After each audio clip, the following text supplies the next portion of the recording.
गोहाना में कांग्रेस के पूर्व विधायक एवं पूर्व मंत्री जगबीर मलिक ने बीजेपी सरकार पर जमकर निशाना साधा। अपने आवास पर पत्रकारों से बातचीत में मलिक ने महंगाई, पानी, सीवरेज के बढ़ते शुल्क और विकास कार्यों को लेकर सरकार को घेरा। उन्होंने आरोप लगाया कि मौजूदा सरकार में गरीबों को मिलने वाली सुविधाएं लगातार कम हुई हैं और आम आदमी पर महंगाई का बोझ बढ़ता जा रहा है।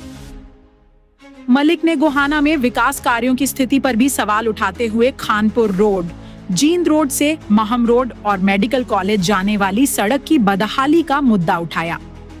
जगबीर मलिक ने कहा कि पिछली कांग्रेस सरकार के समय मेडिकल कॉलेज, विश्वविद्यालय, रेलवे लाइन, फ्लाईओवर और अस्पताल जैसे बड़े प्रोजेक्ट हुए, लेकिन मौजूदा सरकार अपने विकास कार्यों का हिसाब जनता को नहीं दे पा रही।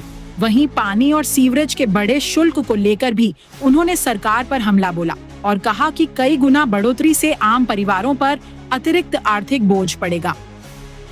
मलिक ने हाउस टैक्स और अन्य शुल्कों में बदलाव वापस लेने की मांग की। इसके साथ ही चीनी के बढ़ते दामों पर भी सरकार को घेरते हुए उन्होंने एथेनॉल नीति पर सवाल उठाया और आरोप लगाया कि इसका फायदा किसानों से ज्यादा शुगर मिल मालिकों को मिल रहा है। वहीं 1984 के दंगों के आरोपी रहे सज्जन कुमार को लेकर सांसद दीपेंद्र सिंह हुड्डा के बयान पर भी जगबीर मलिक उनके बचाव में उतर आए। मलिक ने पूर्व विधानसभा अध्यक्ष कुलदीप शर्मा पर कटाक्ष करते हुए कहा कि शर्मा हुड्डा परिवार के बेहद करीबी रहे हैं और उन्हें इस तरह के बयान देने से बचना चाहिए था। मलिक ने दावा किया कि दीपेंद्र हुड्डा के बयान को मीडिया में अलग तरीके से पेश किया गया है और उनके खिलाफ इस तरह की बातें राजनीतिक रूप से उचित नहीं हैं। गोहाना में मलिक के इन बयानों के बाद अब बीजेपी सरकार पर उनके हमले और 1984 के मुद्दे पर दिए गए बयान को लेकर सियासी हलचल तेज होने के आसार हैं। शहरी जो डिपार्टमेंट है, इसके बारे में सरकार के कुछ फैसले आए हैं जिनको ये लागू करने जा रही है आने वाले समय में, और मैं समझता हूँ कि इससे बड़ी जो मार आम आदमी पर, शहरी पर, आम शहरी पर हो नहीं सकती। जैसे अब पानी का है, जनवरी से ये जो है ये लागू कर रहे हैं पानी के बारे में। अब शहरों में 3 से 18 गुना तक पीने के पानी की दरें बढ़ाएंगे जनवरी से। इसमें आज के दिन फ्लैट रेट पर जो है 40 रुपये महीना के हिसाब से पानी के चार्जेज हैं। तो लेकिन अब क्या है, अब 40 रुपये महीना की बजाय जिसका मकान 100 से 200 वर्ग मीटर में है, 200 गज का भी है, तो उसका जो है 870 रुपये, 40 रुपये से बढ़ के 870 रुपये उसका टैक्स हो जाएगा पानी का। और उससे ज़्यादा है, 100 से ज़्यादा है, 200 से ज़्यादा है, तो 100 मीटर पर अलग, अगले 100 मीटर पर जो है ये 100 रुपये प्रति वर्ष जो है 100 रुपये फिर बढ़ा देंगे अगले इसको। तो इस प्रकार गरीब आदमी कम से कम 50 मीटर तो मान के चलो, उसका भी 170 रुपये महीने का। और ये जो पानी की वो बढ़ा रहे हैं, इसके साथ ये नहीं है, 25% सीवरेज चार्जेज भी है, जिसका 870 रुपये का जो आ गया 200 गज का, और 25% जो है सीवरेज चार्जेज है, तो उसके तो 1000 रुपये से ज़्यादा का ही महीने के। 1000 रुपये महीना गरीब आदमी 100 गज का, 200 गज का मकान होगा, कैसे दे सकता है। ये सरकार जो है ना, ये बिल्कुल तुगलकी फरमान होगा, साबित होगा। सरकार को वापस लेना चाहिए इस फैसले को। इसी प्रकार एक दूसरा फैसला और किया सरकार ने, जो हाउस टैक्स है, हाउस टैक्स जो है गजों के हिसाब से नहीं होगा। हाउस टैक्स में 2 चीजें आएंगी, एक तो कलेक्टर रेट आ गया, कलेक्टर रेट कहाँ, उसका कितना है उसके हिसाब से, और दूसरा उसकी उपयोगिता, उसका यूज कहाँ है। कोई भी अपने मकान में कोई अपना घरेलू काम कर रहा है, कोई लेडी अपना सिलाई का काम कर रही है, कोई दुकान कर रहा है छोटे मोटे मार्केट में या अपने उसमें मार्केट के अलावा भी, तो वो भी उसका यूज क्या है। कहीं कोई काम कर रहा है शहर के अंदर है तो वो विद इन म्युनिसिपल लिमिट से उसका टैक्स मकान के हिसाब से, गजों के हिसाब से नहीं आएगा, वो उसकी वैल्यू के हिसाब से आएगा, कीमत के हिसाब से, कारोबार की कीमत के हिसाब। तो ये इस टाइप के जो दो फैसले हैं, आप ये देखो तो ये तुगलकी फरमान जो जारी कर देते हैं। अब इन्होंने क्या कहा, आज चीनी का, शक्कर का क्या भाव है, ये कह दिया एथेनॉल से जो है ना किसानों की आमदनी बढ़ेगी, पेट्रोल सस्ता, डीजल सस्ता, पेट्रोल सस्ता हो जाएगा है ना। तो पेट्रोल सस्ता हुआ ना, किसानों की आमदनी बढ़ी, आम आदमी पर 70 रुपए किलो, 70-75, तो ये कुछ गरीब आदमी के मार नहीं है और क्या है। लेकिन आमदनी किनको हो रही है, आमदनी शुगर मिल मालिकों को जो महाराष्ट्र गुजरात साइड में है उनको आमदनी हो रही है। तो ये देखिए आप जो इस टाइप के फैसले जो ये कर रहे हैं, ये बहुत गलत फैसले हैं।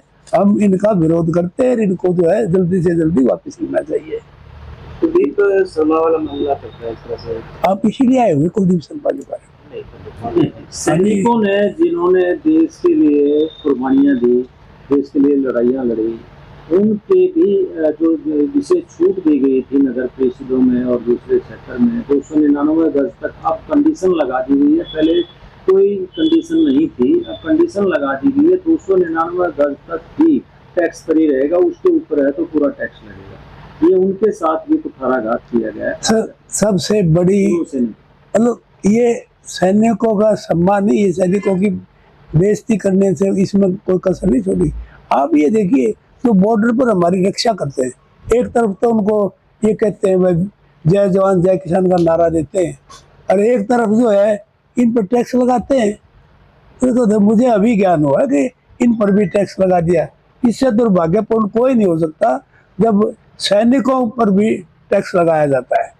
मुझे सरकार से मेरी भी प्रार्थना है कि ऐसे फरमान को वापस ले ले जो सही। पहले तो वैसे ही जो इन्होंने वो फौज ही खत्म कर दी, वो बना दी अग्निवीर, और अग्निवीर का उनका 4 साल का क्या सिस्टम है। तो मैं तो ये कहता हूँ ये सैनिकों के तो बार बार इनका अपमान करने में कोई कसर नहीं छोड़ रहे हैं। पहले कर्मचारी लगातार धरने पर बैठे हैं, विरोध कर रहे हैं। उनका कहना है कि जब वार्ता हुई थी तो सरकार ने उनकी मांगे मानी थी। ऐसा है, आपको पता है सारी बातों का। ये सफाई कर्मचारी नहीं, कौन सा ऐसा विभाग है जो आज आंदोलन नहीं कर रहा। आज कल कानपुर में बैठी थी धरने पे, उनकी तनख्वाह नहीं मिल रही थी 6 महीने 3 महीने से। आज 13 महीने से खरखोदा में बैठी है लेक्चरर, कॉलेज की लेक्चर 13 महीने से बैठी है, उनको तनख्वाह नहीं मिल रही। कौन सा विभाग है जिसका इन्होंने टाइम पर तनख्वाह दे रहे हो या उनको फैसिलिटीज दे रहे हो या उनका काम कर रहे हो। सब परेशान है, सारे कर्मचारी परेशान है, आम वर्ग भी परेशान है, आम गरीब आदमी परेशान है। छोटे ये व्यापारी शहर में कोई राजी है, कोई राजी नहीं। लेकिन मजबूरी यह हो रही है, ये इन्होंने जहर बो रखा है ना, इसका फायदा उठा रहे। इन्हें किसी की भलाई का काम नहीं किया। तो ये जो कर्मचारी है सफाई कर्मचारी को भर्ती करे, इन्हें कुछ काम नहीं कर रहे। जो उस टाइम हुड्डा साहब ने ये कहा था 11,000 एक कलम से लगाए थे, उस शुरुआत की थी इनमें, सरकार में इनकी भागीदारी की, लेकिन आज वो पीछे हटे हुए। तो इसलिए ये सारा सिस्टम सरकार ने पहले हांसी में एक पानी की पाइप लगाने को लेकर, फिर हांसी में एक बवाल दूसरा हुआ, उसको भी लंबा खींचा गया। अब ये सफाई कर्मचारियों का मामला है, इसको भी लंबा खींचा जा रहा है। यहाँ पर महिला कॉलेज, महिला विश्वविद्यालय में भी काफी दिनों तक धरने पर बैठी रही प्रोफेसर। रोडवेज है, बिजली बोर्ड, हरियाणा रोडवेज है, बिजली बोर्ड है, कौन सा विभाग इनसे संतुष्ट है? क्या आम आदमी संतुष्ट है? संतुष्ट कोई नहीं है। इन्होंने तो जो जहर वो रखा है उसकी फसल काट रहे हैं, लोगों का भाईचारा नहीं बना रहे, भाईचारे को खराब कर रहे हैं। आज आम आदमी को जरूरत है भाईचारा बनाकर एक दूसरे की मदद करने की, बल्कि इसके ये जो है ना, ये जो इस प्रकार के जो फैसले ला रहे हैं, जो इस प्रकार के ये पानी के रेट बढ़ाने का है, हाउस टैक्स बढ़ाने का, ये चीनी के रेट बढ़ाने का, इस टाइप के जो फैसले हो रहे हैं ये आम आदमी के हित में नहीं है। और हम इसीलिए आज आपको बुलाया हमने। अब ये जो रेट बढ़ाए पानी के, ये आम आदमी की देने की पहुंच से बाहर है। आम आदमी रेट नहीं दे सकता। आप ये देखिए, पहले जो है गरीब आदमियों के बच्चों को वजीफे मिला करते, आज कहाँ है वो वजीफे नहीं मिलते। पहले देहात में गरीब आदमी मकान बना करते, कहाँ है वो मकान, बनता कोई। पहले गरीब आदमी प्लॉट मिले थे, अब को प्लॉट मिले। ये पहले जो ये था अनाज मिला करता, इसमें पहले एक आदमी को, चाहे कार्ड में एक आदमी हो 35 किलो मिला करता, अब एक आदमी हो तो 5 किलो मिलेगा। पहले दाल भी मिला करती, मिट्टी का तेल भी मिला करता, पहले वाला सिस्टम। अब पहले भी तो सरकार दिया करती, अब क्या हो गया ये, क्योंकि इस राज में रिश्वत इतनी है, वो सारा सिस्टम भ्रष्टाचार में चला जाता है। 200 करोड़ रुपए जो विकास के जाते हैं, वह एक भी नहीं। फरीदाबाद का उदाहरण ले लो, इनके मंत्री ये कहते हैं गवर्नमेंट के कांग्रेस के टाइम की बनी हुई सड़कें आज भी वैसी की वैसी है, लेकिन हमारी बनी हुई सारी टूट गई। अब देखो खानपुर रोड है, आप ये बताओ खानपुर रोड 12 साल हो लिए, जबकि बनी थी इनके बाद मरम्मत करी 1 महीने में टूट ली। रास्ता नहीं खानपुर रोड का, ये काम नहीं। तो ये तो भ्रष्टाचार में पैसा चला गया सारा भाई। ये कोई ये नहीं है कि ना देश के, पिछली सरकार भी तो दिया करती, इससे ज्यादा दिया करती, क्या कमी हुई। लेकिन अब जो है ये भ्रष्टाचार जो ना, ये सीध रहे सब। जिंद रोड से महम रोड तक जो देखिए बड़ा डेंजरस है, क्योंकि वहाँ पर ट्रैफिक भी बहुत है। जो महम रोड से जींद रोड पर आते हैं वो शॉर्टेस्ट रूट है, और खासकर अनाज मंडी है वहाँ पर। लोगों का वो रोडे पड़े हैं, मैं भी जाता हूँ देखता हूँ, हमने तो आवाज़ भी उठा ली, चैनल में भी कह लिया, लेकिन किसी के बस का नहीं है ये। वो तो बहुत बड़ी चीज़ है, एक रोड़ा नहीं लगा सकते, ये कोई काम नहीं कर सकते। तो मेडिकल कॉलेज में जाने के सड़क, ये आप ये देखो, वहाँ तो सड़क नहीं, वहाँ तो मरीज जाते हैं, एम्बुलेंस जाती है, लोगों ने रास्ते बदल लिए। तो ये सारी चीज़ भाई काम कोई नहीं रहा है। आप गोहाना में मुझे ये बता दे, अरे ये बीजेपी वाले जो कह रहे हैं ना, मुझे ये बता दे अब गोहाना में कौन सा काम हुआ है, कोई 10 करोड़ का काम बता दे, ये 10 करोड़ का काम ये हुआ है। लेकिन हुड्डा साहब के टाइम मेडिकल कॉलेज 450 करोड़ रुपए का, 870 करोड़ का ये यूनिवर्सिटी, 800 करोड़ का ये रेलवे लाइन, ये सारा आपका जल घर, ये ओवर ब्रिज, ये हॉस्पिटल, मिनी सेक्रेटरीट, फ्लाईओवर, सारा चीजें उस टाइम की बनी हुई है। आज बताओ विकास का कौन सा काम हुआ है? बीजेपी कहती है कि सोनीपत से जींद तक ग्रीन हाईवे बनाया। ग्रीन हरियाणा सरकार का बनाया हुआ है, ये हरियाणा सरकार का बनाया हुआ है। और हाईवेज की बात सारे देश की सुनोगे तो आप वो देखो कितने टूट लिए, कितने गंडम हो गए, क्या पोजीशन है उन हाईवेज की, जो सारे देश की बात करोगे तो। ये हरियाणा सरकार का बनाया हो तो मैं जवाब दे देता हूँ। तो ये सारा सिस्टम भाई एक विकास का काम नहीं रहा। मंत्री जी ने बयान दिया था, मैंने 70 किलोमीटर सड़क बना दी। अरे गिना तो दे, मैंने कहा 1 किलोमीटर बताओ, 1 किलोमीटर बताओ जो अधूरी पड़ी है, वो मैं कितनी गिना दूँ। आज मैं जाता हूँ ना गाँव में, तो पहले थी ठीक है, तो सारी खराब होने लग रही है, और उन लोगों को पूछने वाला नहीं है। तो जी आप सबसे सामने आ रही है, एक नेता द्वारा सीबीएसई से बाहर करने की बात की जा रही है जितेंद्र हुड्डा को, क्या कहेंगे? देखिए मैं इस बात पर ज़्यादा तक कहना नहीं चाहता, लेकिन मैं एक ही बात कहना चाहता हूँ भाई, ये जो बात आई है ना सामने, अब जिसके बारे में कहा जा रहा है, कुलदीप शर्मा जी पारिवारिक सदस्य थे हुड्डा साहब के, सबको पता है।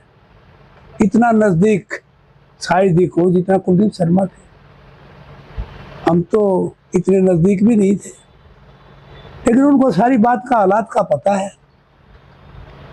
वो